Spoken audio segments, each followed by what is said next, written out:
Baik, Assalamualaikum warahmatullahi wabarakatuh. Perkenalkan, nama saya Andi Pertiwi, NIM 859552059. Jadi berdirinya saya di sini akan mempresentasikan jawaban saya mengenai tentang mata tugas tutorial 3, yaitu mata kuliah komputer dalam kegiatan anak usia dini.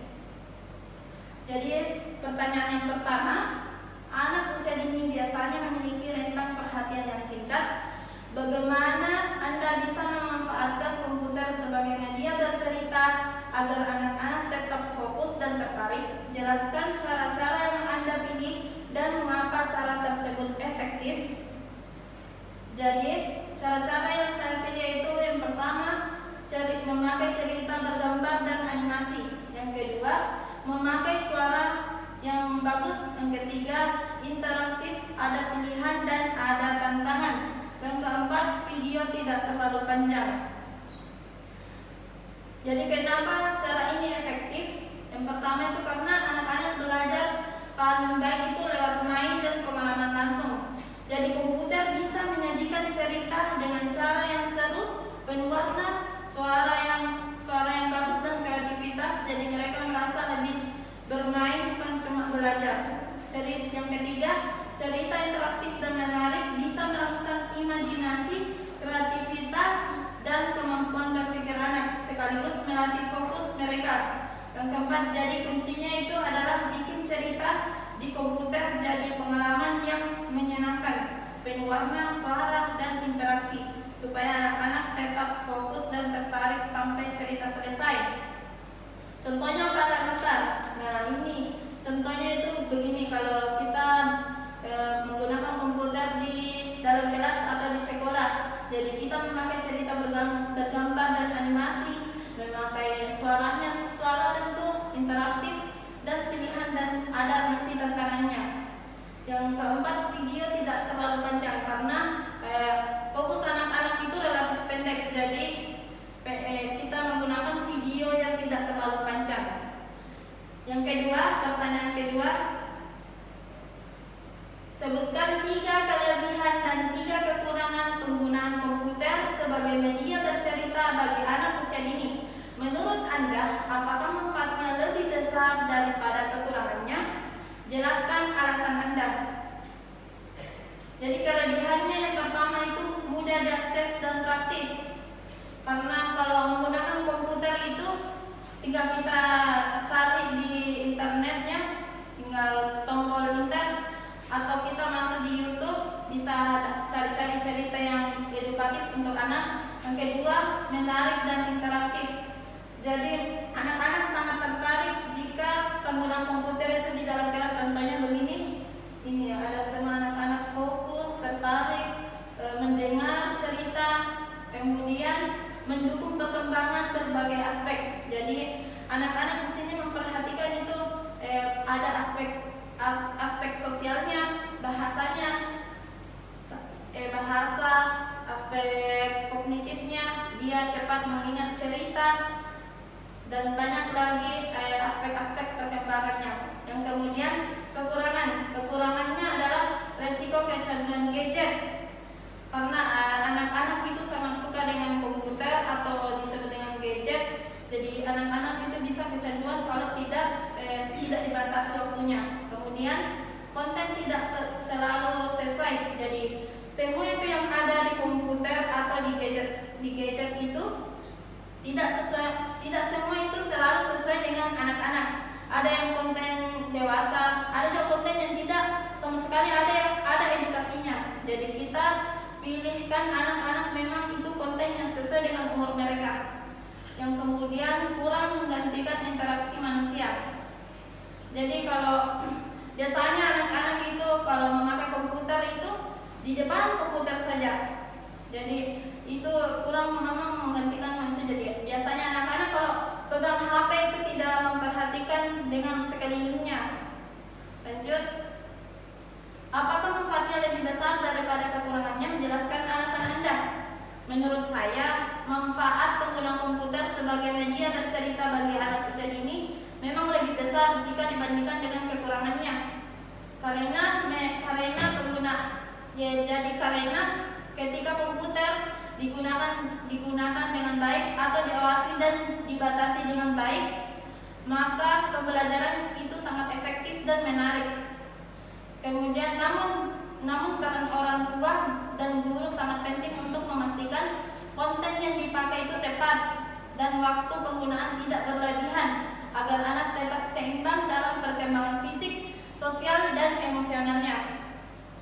Kemudian pertanyaan ketiga, bayangkan Anda ingin membuat program cerita interaktif di komputer untuk anak usia dini.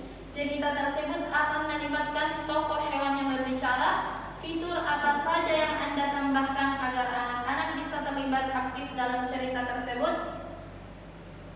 Jadi jika saya membuat program cerita interaktif itu, saya akan menambahkan fitur seperti yang pertama, tokoh hewan yang bisa bicara atau bisa diajak ngobrol. Yang kedua, tokoh hewan di cerita bisa ngomong dengan suara lucu dan ceria. Kemudian animasi warna-warni dan gerakan lucu.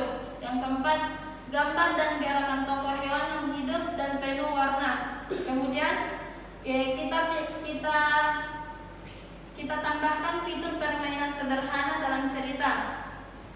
Ada permainan kecil kayak tebak suara hewan, cocokkan gambar, atau puzzle yang gampang. Ini bikin anak belajar sambil bermain. Kemudian cerita yang gampang dimengerti. Kemudian narasi suara yang jelas dan bahasa yang sederhana yang mudah dipahami anak. Jadi dengan fitur-fitur ini, anak akan tidak cuma duduk mendengarkan cerita, tapi juga aktif main sambil belajar. Tentunya sangat senang dan kreatif, interaktif, serta fokus sama cerita yang di dalam program tersebut. Lanjut. Pertanyaan keempat, seorang guru ingin menggunakan komputer untuk menceritakan dongeng kepada anak-anak, namun guru tersebut khawatir anak-anak akan hanya fokus pada komputer dan bukan pada ceritanya. Saran apa yang bisa Anda berikan agar penggunaan komputer bisa efektif sebagai media bercerita, tetapi tetap menjaga interaksi anak dengan cerita? Jadi, contohnya seperti ada di gambar ini. Saran yang saya berikan agar penggunaan komputer bisa efektif sebagai media bercerita tetapi tetap menjaga interaksi anak dengan cerita itu, yang pertama, jadikan komputer sebagai pendukung, bukan pemeran utama. Jadi meskipun ada komputer itu menampilkan cerita, gurunya itu atau kita sebagai gurunya juga harus ada di situ untuk mengawasi anak atau bertanya tentang isi cerita yang sudah ditampil. Kemudian nomor kedua, ajak anak-anak aktif. Contohnya ketika cerita sudah ditampilkan, kita tanya kepada anak-anak, contohnya cerita tentang hewan apa yang ada tadi di dalam cerita. Kita tanya begitu, siapa sih nama tokohnya? Begitu. Gambar ketiga, akhiri dengan diskusi atau aktivitas. Jadi pesan moral apa yang disampaikan dalam cerita tersebut? Kita tanya lagi. Jadi anak-anak bisa pesan moralnya harus sabar begitu atau jujur. Lanjut. Pertanyaan kelima, bagaimana komputer dapat membantu dalam mengembangkan nilai-nilai seperti kejujuran dan tanggung jawab pada anak usia dini? Berikan contoh fitur atau aplikasi yang dapat mendukung pengembangan nilai tersebut dan jelaskan alasannya.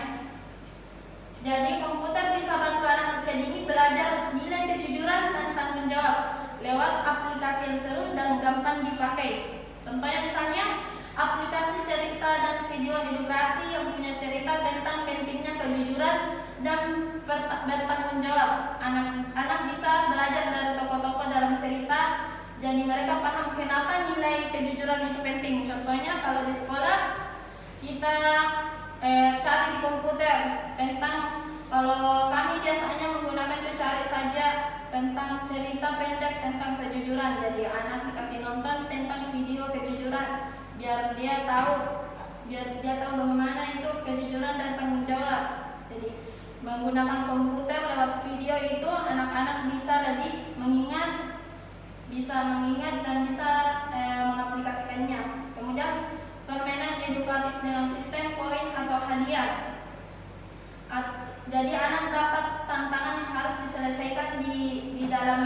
edukasi, misalnya nggak boleh nyontek atau curang. Kalau mereka jujur dapat poin atau hadiah, jadi mereka termotivasi untuk berperilaku baik. Lanjut, pertanyaan ke-6.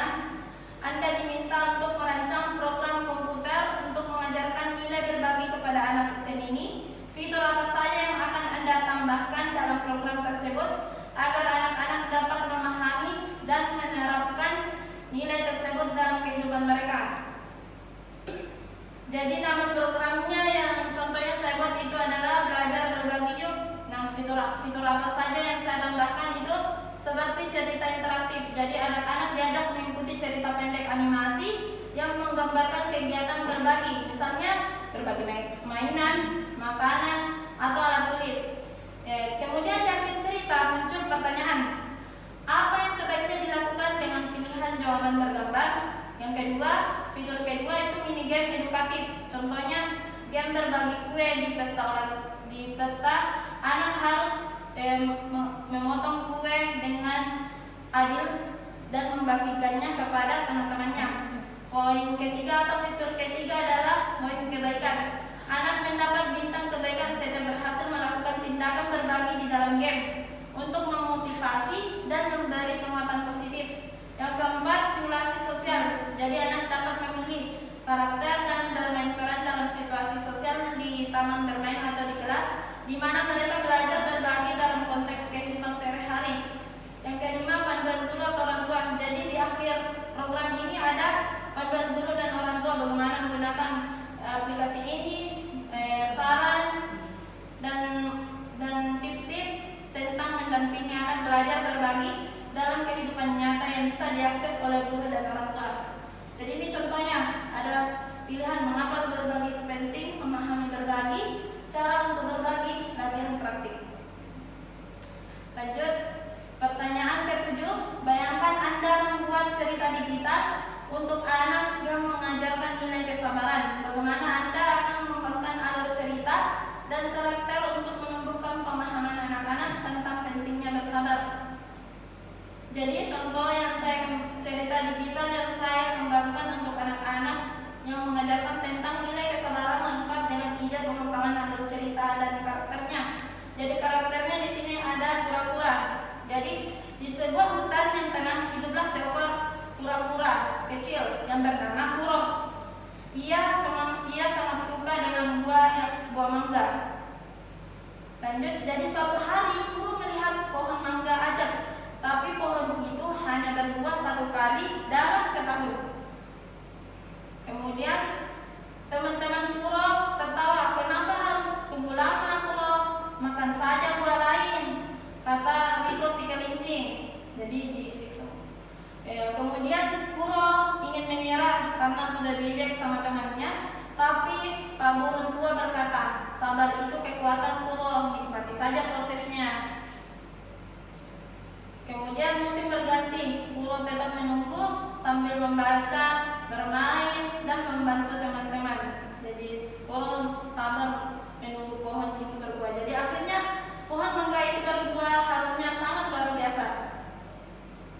Kemudian teman-temannya menyesal. Mereka berkata, Kuro, kamu sabar sekali. Kuro tersenyum dan membagikan mangganya. Kemudian sekarang Kuro lebih akrab dengan teman-temannya. Jadi pesan moralnya yang bisa anak-anak ambil adalah kesabaran. Sabar itu seperti menanam pohon. Kita sirami dengan harapan, kita rawat dengan waktu, dan akhirnya keindahan itu tumbuh sendiri. Semakin besar kesabarannya, semakin bagus juga hasilnya. Lanjut, pertanyaan ke-8. Menurut Anda, apa saja kelebihan dan kekurangan penggunaan komputer dalam meningkatkan keterampilan bahasa pada anak usia dini? Apakah manfaatnya yang diberikan sebanding dengan resikonya? Jelaskan alasan Anda. Jadi kelebihan penggunaan komputer dalam meningkatkan keterampilan bahasa anak usia dini, yang pertama itu menambah kosakata dan kemampuan bahasa. Jadi komputer terutama lewat program interaktif seperti CD atau edukasi atau aplikasi belajar bisa membantu anak menambah kosakata, belajar mengenal huruf, angka, bahkan bahasa asing dengan cara menarik dan visual. Kemudian anak jadi lebih antusias belajar karena tampilannya penuh warna, suara, gambar bergerak, sehingga mereka lebih mudah fokus dan tertarik. Yang kedua, meningkatkan kreativitas dan imajinasi. Anak bisa berlatih membuat cerita, bermain peran, atau menyelesaikan masalah lewat game edukasi. Ini menstimulasi kreativitas, imajinasi, dan kemampuan berpikir kritis mereka. Jadi apakah manfaatnya sebanding dengan resikonya? Tentunya manfaat komputer untuk meningkatkan keterampilan bahasa pada anak usia dini memang nyata, terutama jika digunakan sebagai alat bantu belajar yang interaktif, kreatif, dan menyenangkan. Tapi manfaat ini hanya bisa didapat kalau penggunaannya dibatasi, diawasi, dan tetap ada interaksi langsung antara anak dengan orang tua atau guru. Resikonya juga tidak bisa dianggap sepele, karena kalau tidak dikontrol anak bisa kecanduan, kurang bersosialisasi, bahkan mengalami keterlambatan bicara atau masalah kesehatan lainnya. Jadi manfaatnya bisa sebanding dengan risikonya. Yang penting asalkan orang tua atau guru aktif mengatur waktu, memilih konten yang baik dan tepat untuk anak, mengajak anak berkomunikasi secara langsung. Intinya, jadi komputer itu bisa jadi alat bantu yang bagus untuk belajar bahasa. Karena tapi bukan pengganti interaksi yang nyata. Kuncinya ada di pengawasan, pembatasan waktu, dan pemilihan konten yang sesuai. Kalau semua itu dijalankan, manfaatnya bisa lebih besar daripada risikonya. Pertanyaan ke-9, bagaimana penggunaan komputer dapat membantu meningkatkan keterampilan motorik halus pada anak usia dini? Berikan contoh aplikasi atau aktivitas yang dapat dilakukan komputer untuk mendukung keterampilan tersebut dan jelaskan alasannya.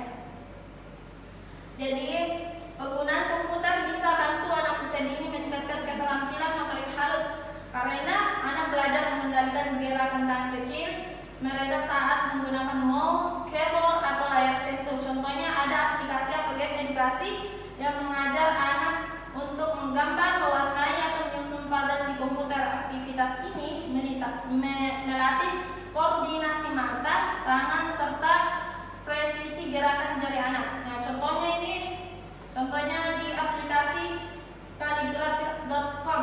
Itu alasannya karena di sini melatih motorik anak, seperti anak-anak bisa menulis, kemudian mengupload tulisannya, kemudian bisa dijadikan pembelajaran. Jadi saat anak bermain di komputer itu dengan aktivitas seperti ini, mereka belajar mengatur gerakan tangan secara tepat dan berulang-ulang, sehingga otot kecil di tangan jadi lebih terlatih dan terkoordinasi dengan baik. Selain itu, aplikasi yang interaktif ini memberikan umpan balik langsung, membuat anak makin semangat belajar dan percaya diri. Jadi, komputer bukan cuma buat main, tapi juga bisa jadi alat seru untuk melatih motorik halus anak usia dini dengan cara yang menyenangkan dan efektif. Pertanyaan ke-10, bayangkan Anda ingin membuat aplikasi komputer yang membantu anak usia dini mengembangkan keterampilan sosial seperti bekerja sama dengan dan berkomunikasi. Fitur-fitur apa saja yang akan Anda tambahkan dalam aplikasi tersebut agar anak-anak dapat belajar dan mempraktikkan keterampilan sosial mereka? Jadi, ini contohnya yang saya buat, program atau fitur-fitur agar melatih sosialisasi anak itu seperti ini. Sahabat pintar, judulnya Sahabat Pintar. Jadi di sini ada fiturnya seperti main game, simulasi, baca cerita, emosi. Jadi lanjut, bagaimana sih fiturnya? Dan sini lanjut. Jadi permainan kolaboratif di sini, anak-anak bekerja sama dengan temannya. Kita pilih animenya di dalam, terus permainannya kita jalankan, permainannya kita susun sama-sama, dan tentunya anak bekerja sama dalam menyusun padan ini. Lanjut, fitur kedua, yaitu di sini ada simulasi percakapan dan interaktif. Contohnya di situ mau bermain bersama. Nah, ada pilihannya, tentu ataukah tidak sekarang. Lanjut, fitur ketiga, cerita interaktif. Jadi di sini Sini kelinci, aku merasa sedih. Jadi apakah beruang menghiburnya atau mengajaknya bermain? Di sini ada pilihannya, mengajaknya bermain kah atau menghiburnya. Jadi di sini anak-anak belajar ketika ada temannya yang sedih, bagaimana reaksi kita sebagai teman, bagaimana reaksi anak sebagai teman. Jadi apakah menghiburnya teman yang sedih atau mengajaknya bermain. Kemudian fitur terakhir itu adalah fitur emosi. Jadi di sini fitur ini anak-anak bisa mengenal yang mana itu macam-macam emosi seperti senang, sedih, marah, takut. Apa itu senang, bagaimana itu sedih, bagaimana itu marah, dan bagaimana itu takut. Baik, itu saja dari jawaban saya mengenai tugas tutorial 3. Kurang dan lebihnya mohon dimaafkan. Apabila ada kurangnya itu datangnya dari diri saya, apabila ada benarnya itu datangnya dari Allah Subhanahu wa taala. Kurang dan lebihnya mohon dimaafkan. Wassalamualaikum warahmatullahi wabarakatuh.